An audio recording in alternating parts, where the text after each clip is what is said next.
Lost is a show that virtually everyone has heard about, and most people understand the premise of the show. For those of you who may have been living under a rock, it aired on ABC for 6 years. It was a show that anyone who watched it talked about it. Everyone has an opinion on the show, either how much they hated it or how much they enjoyed it. Here's the premise of the show. It's about a large group of people who survive a plane crash and find themselves on an island full of mystery and strange happenings. When I say full, I emphasize this. There's polar bears, loud noises in the jungle, trees shaking that shouldn't be shaking, animals that you can hear but rarely ever see, a hobbit, and much more.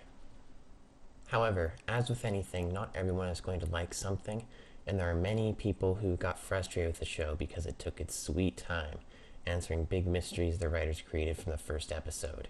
So naturally, there was considerable drop in ratings once the second season premiered. I personally watched Lost from the start and kept up with it until its end. Now I must repeat that I kept up with it. I did not watch this show every day as it aired. I didn't even watch season 3 until months after it aired. My reason for this is because Lost has a magical way of forcing curious people such as myself into watching the next episode, because you have to find out the mysteries of the island and what happens to the characters. So where am I going with this? Why am I telling you about the fine mechanics of Lost?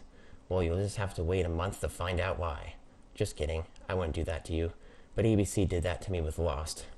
For whatever reasons, I don't remember, Lost was treated like a new Fox show, and they would often take these large gaps and just air the episodes however they wanted. Granted, they didn't air them in the wrong order or not air certain episodes. But Lost had a painful airing up until season 4.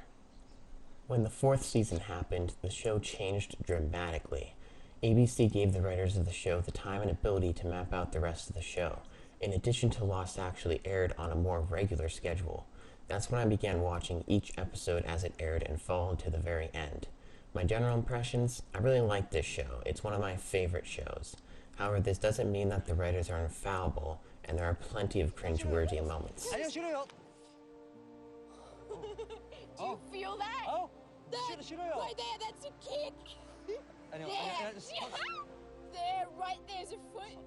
Oh no, wait, he's moving around. Bad dialogue, You're an American. Canadian. I graduated from college and figured I'd see the world. Australia was top of my list, so I hopped a flight to Melbourne, but I don't know anybody here, so I just figured I'd walk for a while, you know. Melbourne's 100 kilometers from here. I like walking. And you just happen to wander onto my farm. I like farms, too. plot lines with huge buildup that went nowhere, useless episodes, and other things that may cause some people to run far away from this show. Come on, let's move. I shouldn't have come on this.